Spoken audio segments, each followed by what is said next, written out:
உழைப்பாளி இல்லாத நாடுதான் எங்கும் இல்லையா அரஹோயா அவன் உழைப்பாலே பிழைக்காத பேருதான் எங்கும் இல்லையா அரஹோயா அர சாமியோ சாமி அப்படி இருந்துட்டா காமி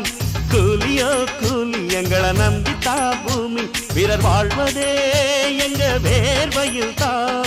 உழைப்பாளி இல்லாத நாடுதான் எங்கும் இல்லையா அவன் உழைப்பாலே பிழைக்காத பேர்